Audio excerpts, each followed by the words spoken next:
Don, Lucy, hey, congratulations on your new documentary, Free for All, the Public Library. Thank Thank you so you. much. Thanks very much. More of a congratulations is being showcased at the PBS's Independent Lens pretty soon. How do you folks feel about that? We're thrilled. On Coming up in a couple weeks, and so it'll be airing on the 29th, and then it'll be on for a while on pbs.org and on their YouTube channels. And we just hope lots and lots of people see it, because every day it feels like this film gets a little more timely in good ways and bad ways. Excellent. Well, we have to ask is what actually sparked you to do this documentary in the first place?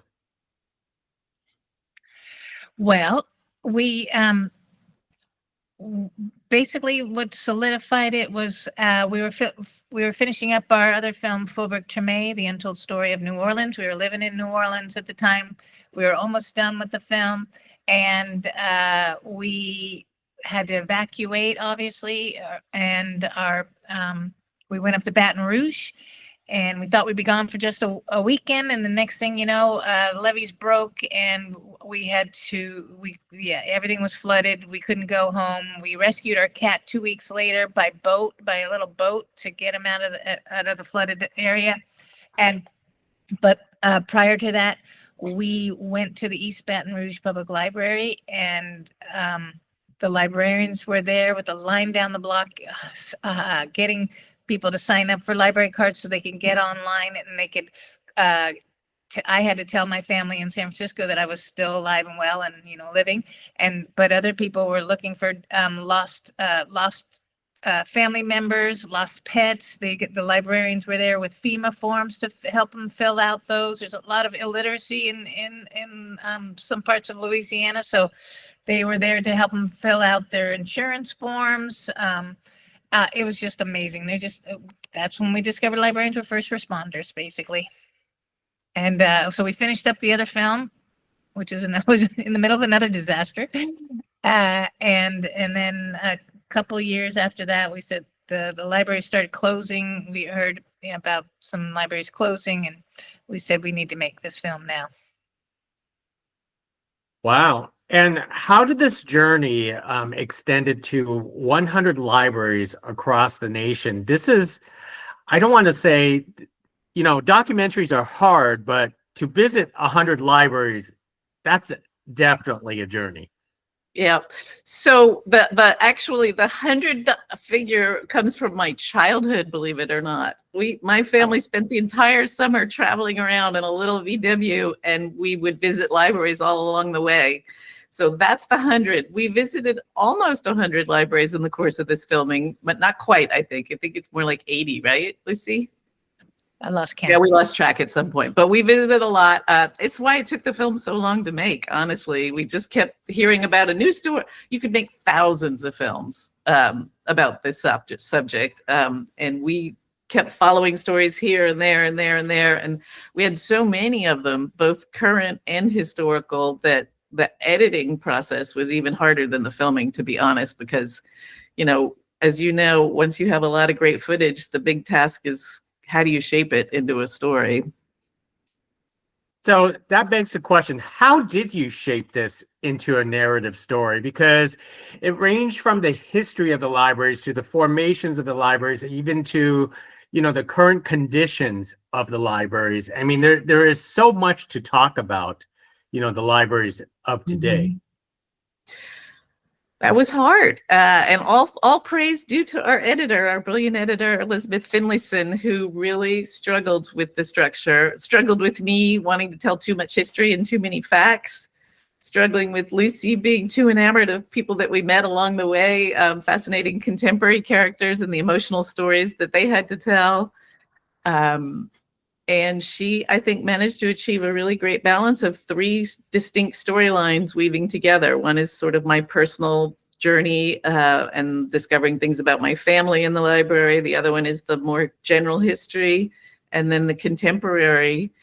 And what's great is that they all overlap, because these battles that libraries have been engaged in keep coming back. So, it's not just history, the battle over book bannings and censorship, and it's not just history, the struggle for women's rights and having equal access to things, and inequality is not history, and it just goes on and on and on. The list of things that keep coming up. Just the fight to keep library doors open has been going on forever. Like, do we want to keep paying for them? Who's going to pay for them? How do we pay for them?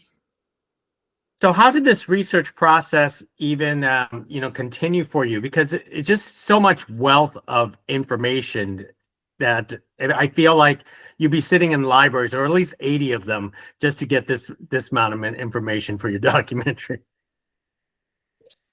Research took a long time. We visited a lot of libraries. We found a lot of information in unexpected places, like this old turn of the century photo album that was under somebody's kitchen cabinet in the library break room. And honestly, when COVID shut down, I just went crazy on internet research. So even though a lot of the libraries that we had planned to visit were closed, we could still get access to their archives. And I, was out of work at the time. And so I spent a lot of time digging deeply into all kinds of digital archives that libraries provide, free digital archives. And we also went to a lot of American Library Association meetings, and we met a lot of people. There's the Library History Roundtable, and our primary history advisor, Wayne Wiegand, he's kind of known as the godfather of library history, and he's been a champion of us for quite some time. We actually, before Katrina, I called him up and asked him, like, hey, we're thinking about doing this film. And so he's been with us through the whole journey, and in the meantime, he's written like 4 books in library history since we've met him, and he's amazing, prolific. So we learned a lot from him as well. Now, the 80 libraries that you actually had on this journey, how did you know which libraries to actually pick, and how deep you actually delve into the history of each library just to find stories? Honestly, it was very serendipitous. That's the name of our film company, is Serendipity Film. And it kind of was like, oh, I heard this story about this person, or I met this woman at this conference, or Lucy happened to see an article in the paper about this library closing. We didn't have a quote unquote strategy. It probably would have gone a lot faster if we had. The main thing we knew is we didn't want to tell just one type of library story. So both of us are city girls. We spent a lot of time in big urban libraries and neighborhood branches, but then we also were super committed to telling the small town story of the library that's like the main gathering place in town, and of rural outreach. So that was the main strategy, was that we were going to try to cover as many types of libraries as we could. Public libraries. Originally we were just going to do a day in the life of one big library, and we chose San Francisco because we live here and it's cheaper to get crew, and we have friends, and transportation's easy.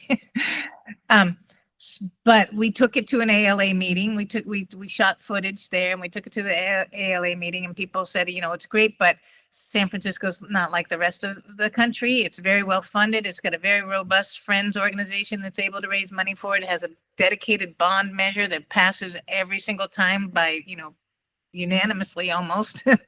But people are saying, my library in my town is struggling. And so that's when we actually decided, like, okay, yeah, we have obviously blinders on, and we're gonna expand and look further. And it was a delight to learn all these different dedicated libraries and librarians around the country. I'm also an architecture geek, so I sort of started out picking libraries based on which I thought were the most beautiful. And there's all these gorgeous old libraries, like the Boston Public Library and the New York Public Library, that are just stunning. But there's also all this amazing modern architecture happening with libraries like Seattle and Salt Lake City. But quickly, it became really clear to me that this was not going to be a film about the buildings. It's about the people inside the buildings and what's happening. So we ended up filming in a lot of amazing but ugly buildings too, but where like beautiful stories were unfolding.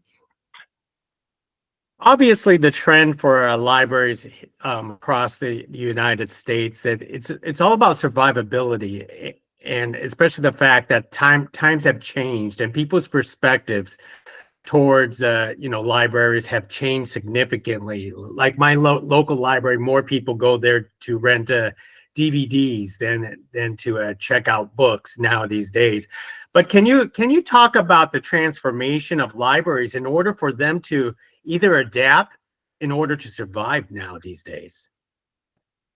Well, we're not library science professionals, so take everything that we say with a grain of salt, and consult the experts on that. Learning from the history, what I've learned is that libraries have always been changing and adapting with the times. They've never just been about musty old places that archive paper books, or even before then, scrolls or manuscripts or stone tablets.